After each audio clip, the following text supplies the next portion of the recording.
고발뉴스와 뉴스방은 없는 길을 개척해서 왔습니다.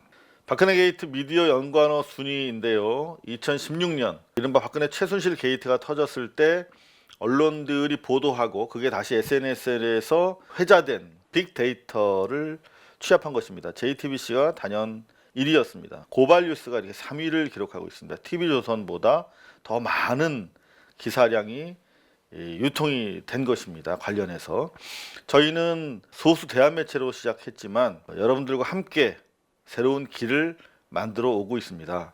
그리고 야심차게 저희 시작한 뉴스방, 뉴스 비평을 본질로 하고 있지만 가짜 뉴스와 구조적인 본질에 천착하지 못하는 표피적 언론을 비판하고 우리가 알아야 될 것들 함께 공유해 나가는 플랫폼입니다. 지금 12만 5천 명 넘어섰는데요.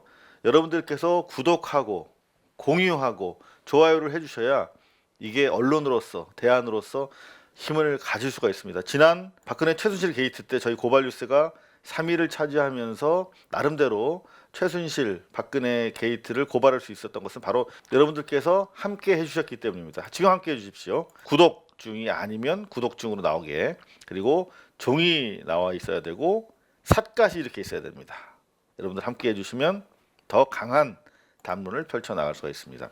김성태 딸 후임이 계약직으로 들어왔답니다. 그러니까 맞춤형 정규직으로 채용한 의혹이 짙다는 것인데요. 한겨레가 단독을 해도 포탈에서 별로 아젠다 세팅이 안 됩니다. 여러분들 처음 보시는 분들 되게 많으실 거예요. KT 관계자들이 김성태 의원 딸은 사무 보조 역할에 불과하다. 경영기획실 쪽에서는 정규직 뽑을 일이 아니다.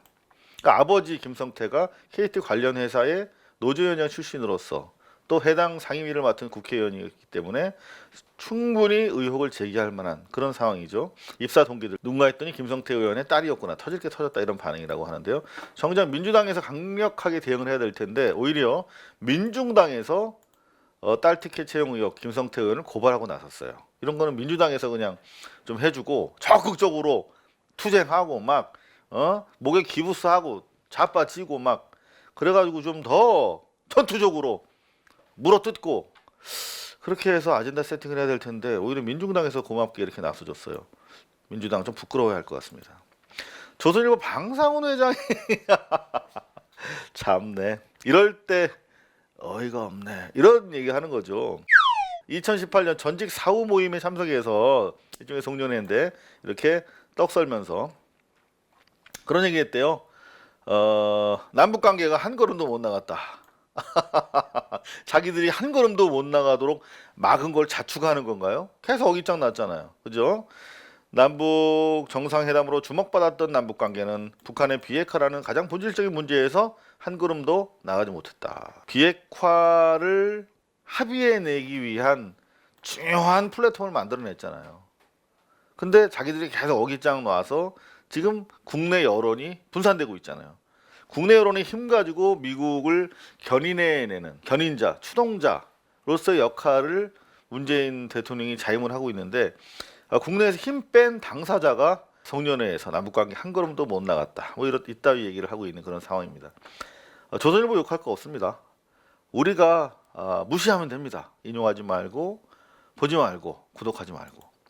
자, 종편 관련해서 조선일보가 신문에서 힘 빠진 거를 TV조선이라고 하는 신규 매체를 통해서 사실 힘을 얻고 있는 그런 상황인데, 방발기금, 이게 뭐냐면 방송발전기금이라고 하는 준조세 형식의 기금을 낸단 말이에요, 공중파들은. 근데 어떻게 해줬냐면 종편들은 방발기금을 내지 않도록 조치해줬어요.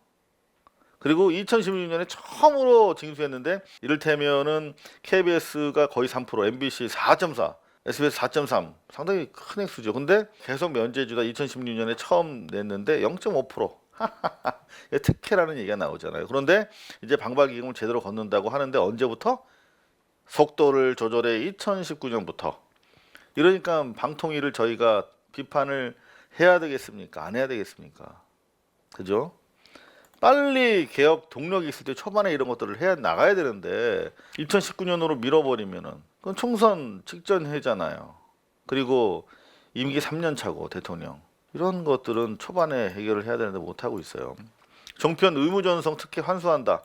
지금 케이블과 IPTV 등 유료 방송 플랫폼에 종편을 의무적으로 편성하도록 하고 프라임 타임 때 공중파 바로 옆에다 붙여놨잖아요. 이제 이거를 의무적으로 편성하지 않아도 좋게 바꾼다고 하는데 이것도 바로 하는 게 아니라 언제? 원래는 연말까지 보고하기로 했는데 시간이 더 걸릴 수도 있다. 이것도 내년으로 아마 넘어갈 것 같아요. 힘 빠지는 소리들입니다. 그런가 하면 MBC가 명퇴를 실시했는데 1차 명퇴에서 54명이 무려 신청을 했대요. 근데 이제 기본적으로 명퇴의 목적이 뭐냐면은 시용 기자나 시용 PD들을 아직도 연내에 처리를 못하고 있잖아요. 최성호 사장께서. 그들에 대한 일종의 압박, 그리고 1,000억 원을 넘는 경영 적자에 대한 나름대로 해소책인데, 이게 문제가 뭐냐면 10년 이하 또는 차장급 이런 일을 해야 될 친구들이 대거 명퇴 신청을 했다는 거예요. 무슨 말일까요? 목표한 바와 좀 달리 움직이고 있는 거죠. 동시에 뭘 의미하냐면 MBC가 주요 공영방송으로서 비전과 청사진을 제시하지 못하고 있다는 거예요. 여기 있다가 항공모함인 줄 알고 왔는데 계속 침몰하는데 아무도 탈출하라, 아무도 뭐 이걸 수리하라 이런 지시를 안 해. 그냥 계속 눈앞에서 침몰하고 있는데 타이타닉처럼. 그러니까 발빠른 10년 차 이하 차장급들이 그냥 먼저 도망가는 거야. 조건이 좋으니까, 명퇴 조건이. 청사진을 제시해야 됩니다. 방송 스태프 노조. 지금 제 지난번에 거의 30시간 가까운 시간을 계속 촬영하는 그런 드라마 스케줄표 보여드렸잖아요. 살인적 컨베이어 벨트 위에서 드라마가 제작되고 있는 게 현실인데, 그러면은 MBC, KBS, SBS 있으면 MBC가 이런 개혁적인 상황에서 먼저 목소리를 내고 이런 현장의 목소리를 들어서 개혁적인 방송 함대, 군단을 이렇게 이끌어가는 역할을 해왔단 말이에요. 그런데 최석호 사장의 얼굴도 지금 안 비춰지고 있다는 그런 볼멘 소리들입니다. 방송 스태프 지부, 희망연대 노조, 정기적 현안 협의를 약속했던 최 사장의 얼굴조차 비추지 않고 있다. 그래서 왜 이런 태도를 취하고 계신가 봤더니 스태프 노조 측의 입장을 듣지 않겠다는 의미가 아니라 지상파 방송사와 언론 노조가 구성한 특별협의체, 그러니까 그 창구를 방송사 전체 연합체와 같이 해서 들어와라. 그건 뭐예요? 일단 MBC가 총대를 매는 것을 거부하겠다는 뜻 아니에요. 그죠? 개혁사장으로서 이런 것들을 좀 이끌어 나가면 어떨까 그런 생각을 가져옵니다마는 1,000억대 적자 뭐 이런 것들도 핑계가 되겠죠. 하지만 중요한 것은 공영방송을 어떻게 이끌어 나아가야 될까에 대한 명확한 청사진, 비전이 없기 때문에 이런 현실적인 문제 속에서도 차별성을 드러내지 못하는 것이죠. KBS입니다. 9.3, 9.8 주말에는 빠지는데 빠지는 폭이 점점 커지고 있습니다. 인도네시아 해일에 최소 200여 명이 사망했다는 것인데 다행히 우리 교민 피해는 접수되지 않고 있대요. 해일 원인은 화산 폭발. 그런가 하면 미국이 2차 북미회담을 담금질하고 있다. 지금 준비를 한창 하고 있다는 것인데 펜스 부통령이 북한의 인권 유린 연설을 하기로 했었는데 취소했다는 거예요. 뭔 소린가 봤더니 2차 북미 정상회담 개최를 바라는 미국의 유화적인 신호, 일련의 신호의 하나로 분석이 된다. 겉으로는 뭐 일정이 중복돼서 그렇다라고 하는데 중요한 것은 북한 인권 유린되고 있는 현실. 북한 인권 문제 있죠? 인정하죠. 이 문제와 관련해서 발언을 하려고 했는데 북한을 자극하지 않기 위해서 자칫 북한이 비핵화 대화에서 이탈할 걸 우려한 나머지 안 했다. 지금 분위기 만들어 나가고 있다는 뜻 아닙니까? 앞서서 비건 미 대북정책 특별대표 한국 공항에 오자마자 인도적 지원을 위한 북한 여행 금지를 해제하겠다 뭐 이런 취지로 발표했잖아요. 이거 대단히 큰 유화적 제스처라고 말씀드렸잖아요. 인도적 지원, 미국 사람들이 북한 가는 건 다 인도적 지원 차원에서 가는 거예요. 근데 우리가 알게 모르게 상당히 많은 단체들이 가서 북한과 관련을 맺고 있습니다. 근데 그것조차도 막았었거든요. 근데 사실상 미국인의 북한 여행을 해제하는 그런 취지로 해석이 될 만한 큰 사안이었거든요. 물론 국내에서는 제대로 언론들이 보도하지 않았지만 여하튼 이런 일련의 조치들이 이어지고 있다. 그런가 하면 이 보도 전 이틀 전에 이런 보도가 또 있었어요. 26일이죠. 남북 철도 착공식을 예정대로 한다. 미국이 동의했다는 거죠. 보니까 한미 워킹그룹 회의에서 착공식에 여러 가지 물자가 올라갈 거 아닙니까? 이벤트를 하려면 그 물품도 다 허가를 받아야 되는데 대북 제재 면제 신청에 합의해 줬다는 거예요. 그래서 여하튼 상당히 역사적이고 의미 있는 그런 남북 철도 착공식, 연결 착공식 이게 예정대로 열리게 됐다. 그런가 하면 또 북에 타미플루를 보낸다. 이것과 관련해서는 타미플루의 해악성이 우려된다는 취지로 해서 경계의 눈빛을 보내는 분들도 계신데 여하튼간에 인도주의적인 교류가 본격화되고 있다라고 하는 점에서 청신호로 해석하는 것이 옳을 것 같습니다. 계속 일련의 희망적인 조치들이 엿보이고 있는데 이러면 좀 국내에서 좀 애드벌론을 띄워줘야 돼요 언론들이. 근데 이런 보도가 거의 없거나 뒤는 밀려 있다는 거. 그러니까 이런 코미디 같은 결국 조선일보 방상훈이 남북 관계가 한 걸음도 못 나가고 있다고 이렇게 기뻐하는 목소리가 터져 나올 수밖에 없다는 것이죠. 자, KBS가 단독으로 보도한 기사인데요. 굴지의 버스 회사가 노조원을 자르려고 보험 사기를 동원했다. 조직적으로. 이거 무슨 영화 같은 얘기죠. 굴지의 버스 회사가 어딘가 봤더니 동아운수라고 하는 버스인데 한 승객이 버스 뒷문으로 내린 다음에 갑자기 또 다시 탔대요. 이런 경우에 기사 입장에서는 당황스럽겠죠. 그래서 문을 이제 다급하게 열어줬다는 거죠. 그런데 이 승객이 갑자기 어깨를 다쳤다며 버스 회사에 신고해. 그리고 기사는 바로 해고됐어. 이런 이야기인데 보니까 이 기사가 회사에 있는 기존의 회사 기업 노조에 가입하지 않고 산별 노조, 그러니까 한국노총 산하의 노조에 가입했다는 이유로 부당 해고됐다가 복직된 지 한 달 만에 있었던 일이라는 거예요. 그러니까 미운 털 박힌 노조원에 대한 탄압의 하나로 볼 수밖에 없는 사안이었죠. 알고 봤더니 당시 회사의 기업 노조, 보통 이런 경우에 이제 어용 노조가 많은데 회사의 기업 노조 위원장의 후배, 그러니까 당시 버스 회사 대표와 기업 노조 위원장이 공모한 정황이 포착됐다는 거예요. 근데 전 가슴 아팠던 게 이 양반이 8달 동안 3번이나 해고를 당했대요. 이런 식으로 계속 탄압을 당한 거야. 8달 동안 3번 해고당하면 영혼이 너덜너덜해졌을 겁니다. 힘내시기 바랍니다. 위험의 외주화를 방치했다. 고 김용균 범국민 추모제가 열렸다는 보도인데요. 이 일제히 보도는 해줬어요. 중계차를 연결한 것도 있고요. 그런데 3,000명 가까이 이렇게 주말에 모였다는데 그래서 청와대 근처까지 가서 사랑채까지 행진을 해서 비정규직 철폐와 함께 문재인 대통령과의 면담을 요구했다는데 면담이 이루어졌다는 소식이 없어요. 그냥 만나주시면 안 되나요? 그 코스가 세월호 유가족들이 박근혜 대통령한테 면담을 요구하면서 눈물로 외쳤던 바로 그 코스잖아요.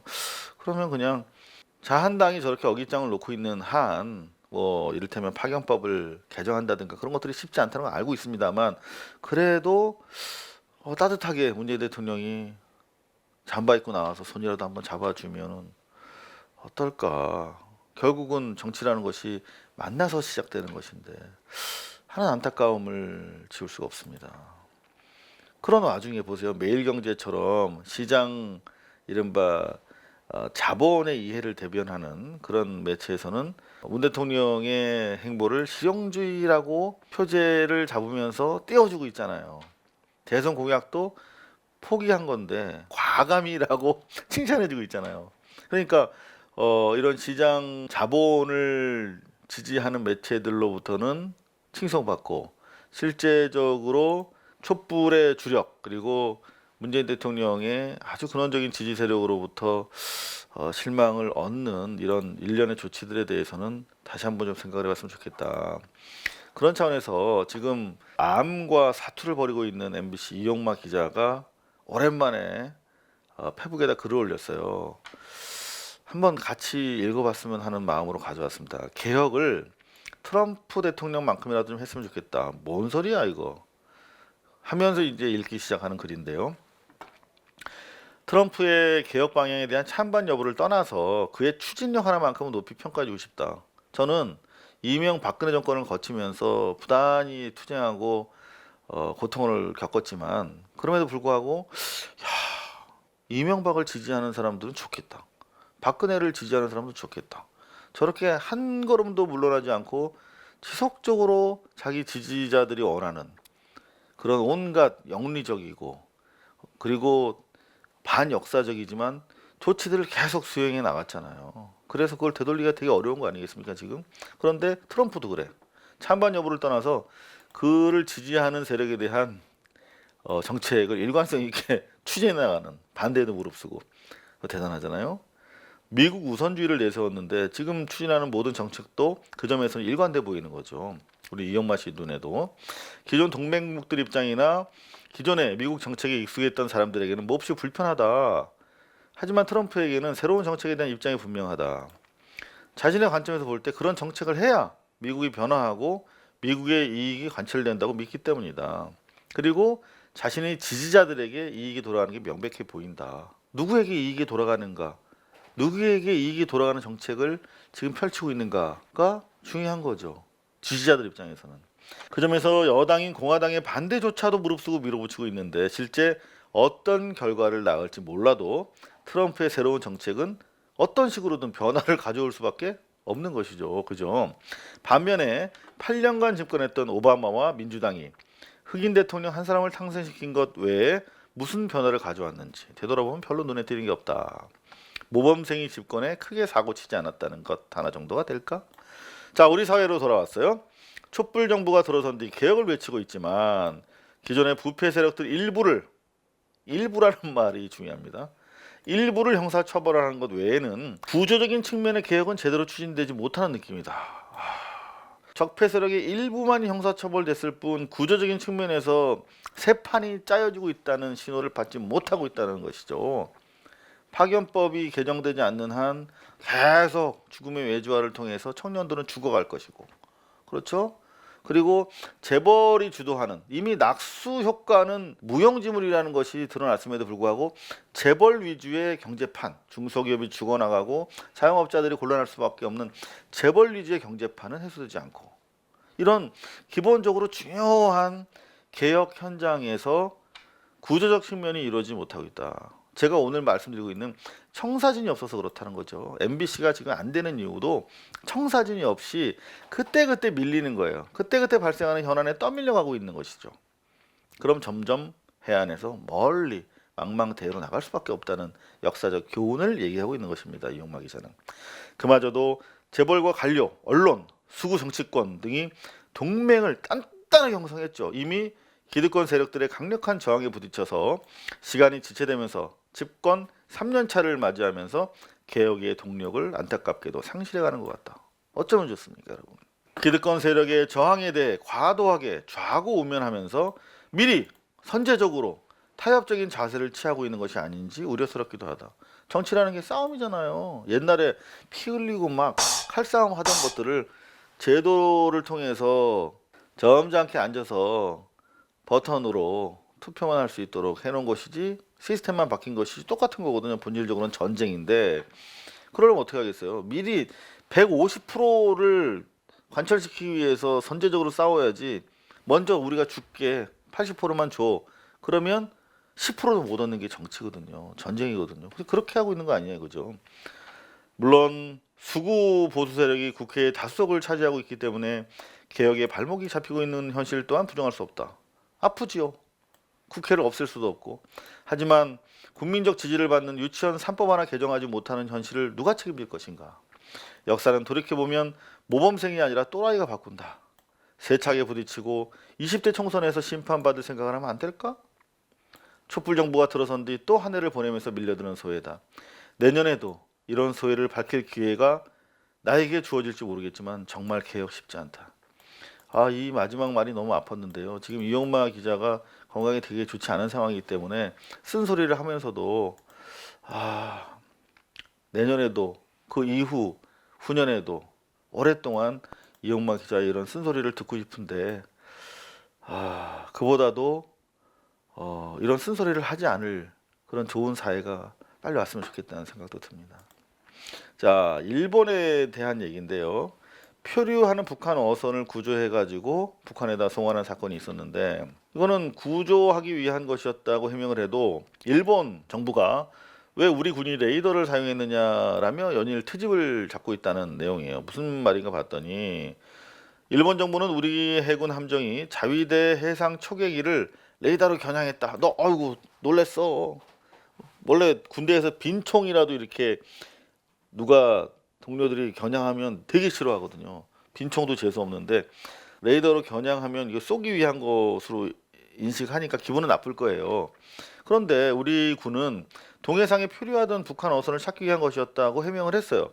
그럼 된 거잖아요. 그런데 계속 연일 항의를 하고 있대요. 왜 그럴까 봤더니 얘들은 지금 일본이 한반도 문제에서 패싱 당하고 있는데 북한과의 비핵화 협상 등에 대한 불만을 이런 식으로 표시하고 있는 거 아니냐.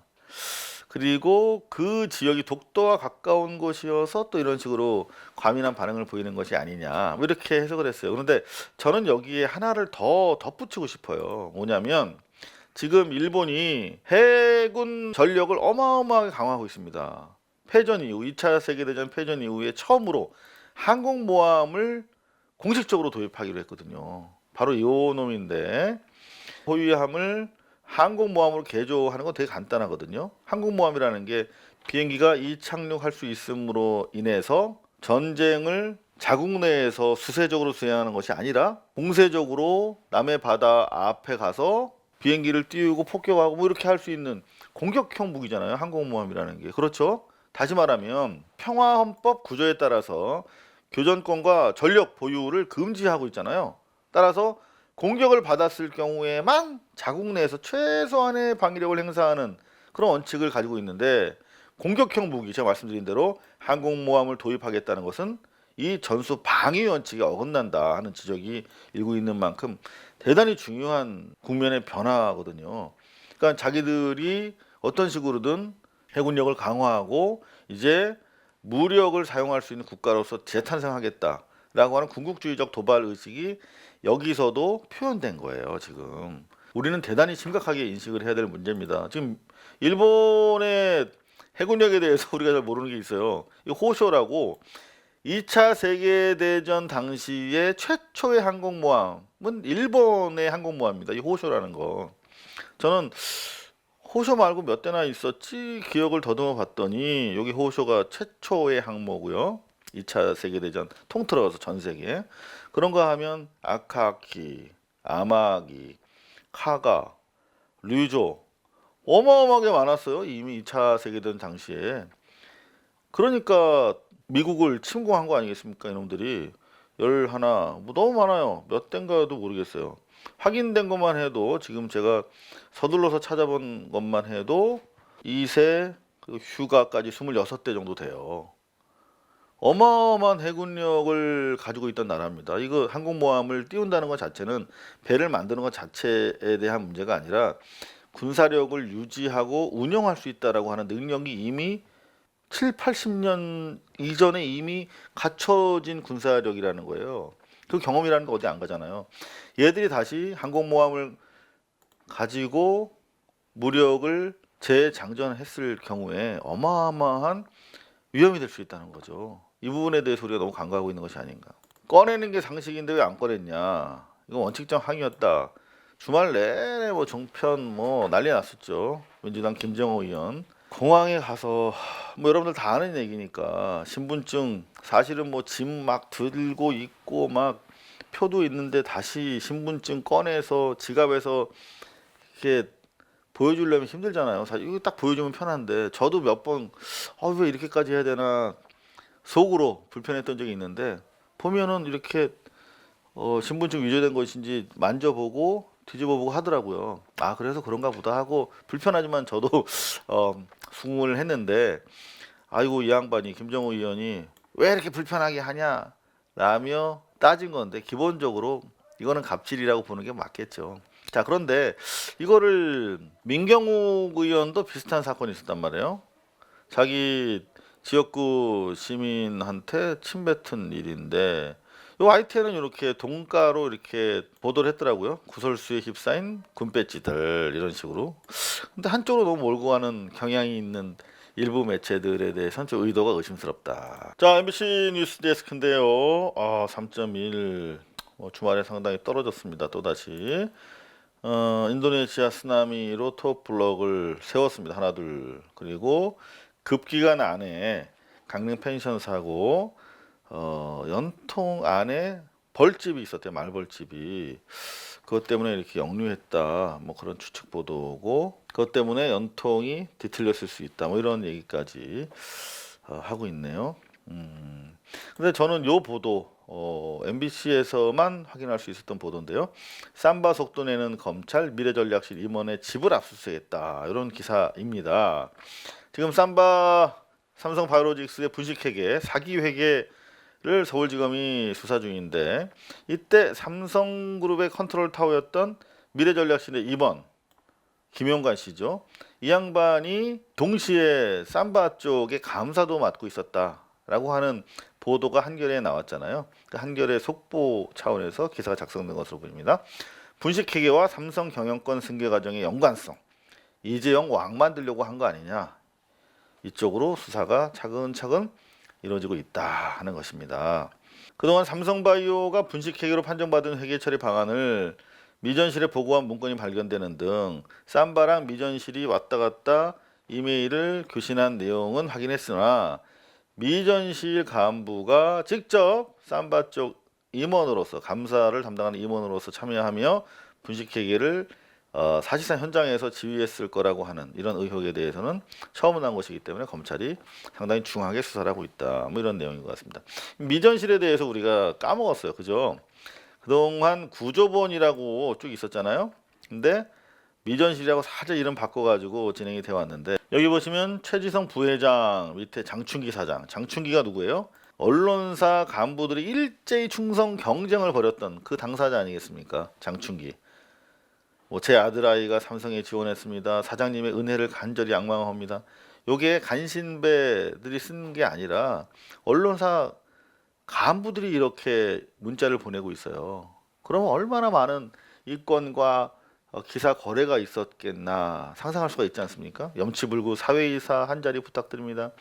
사회이사 하나 하면 한 600에서 1000만 원 정도 그냥 월급이 꽁돈으로 나오거든요. 삼성과 관련해서는 그렇게 해서 삼성 계열사가 얼마나 많습니까? 거기에 한 자리 하고 있는 사람들 전수 조사해야 됩니다.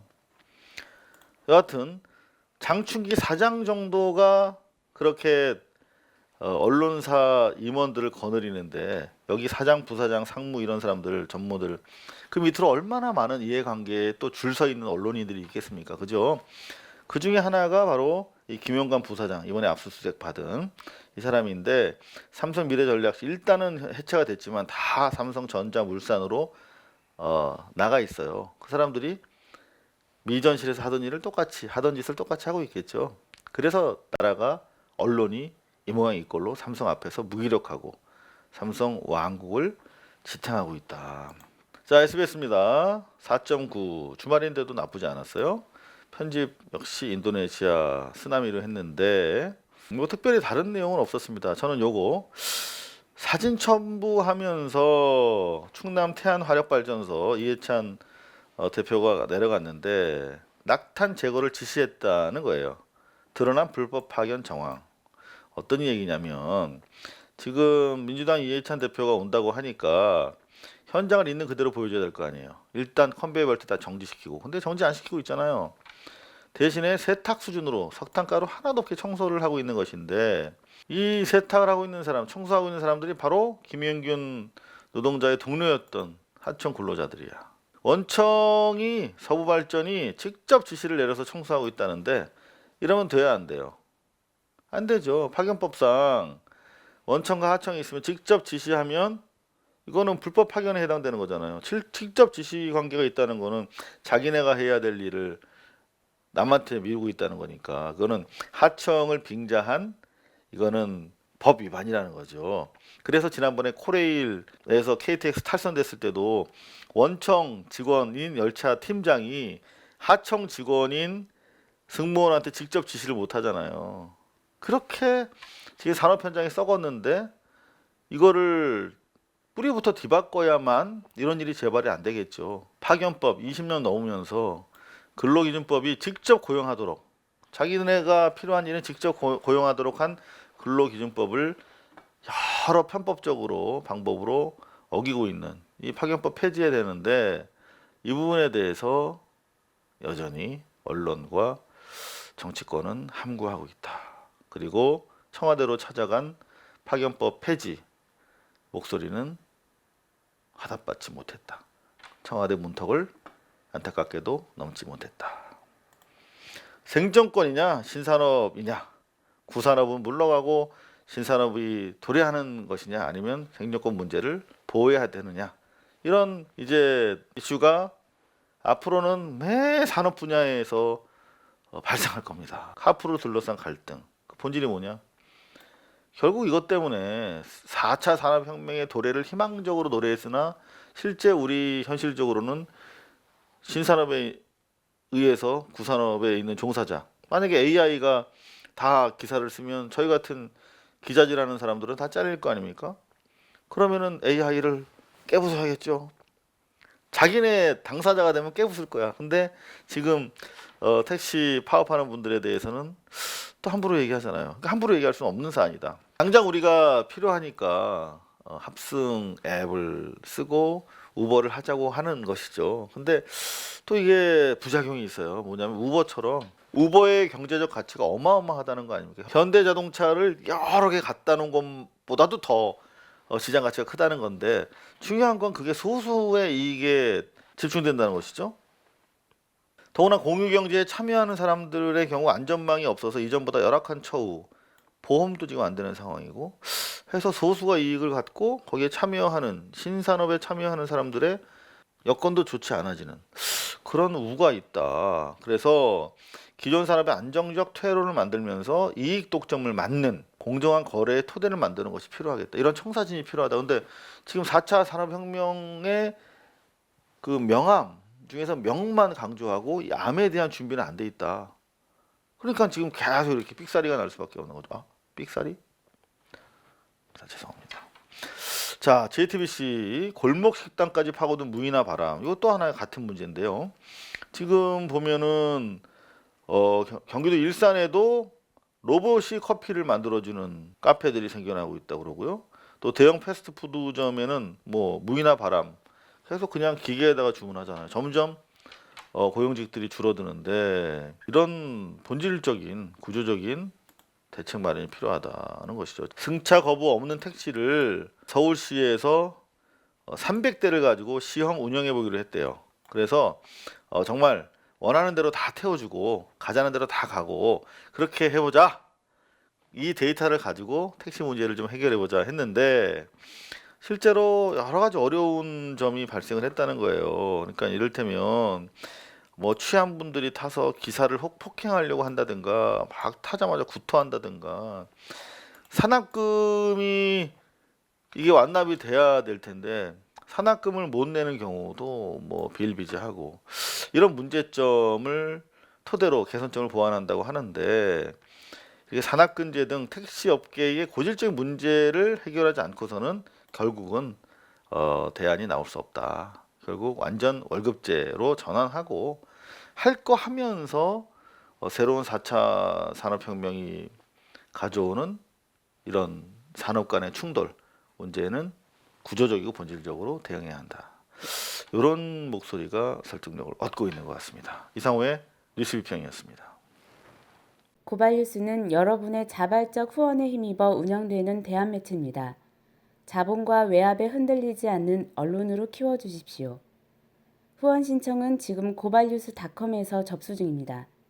여러분의 많은 참여를 부탁드립니다. 감사합니다.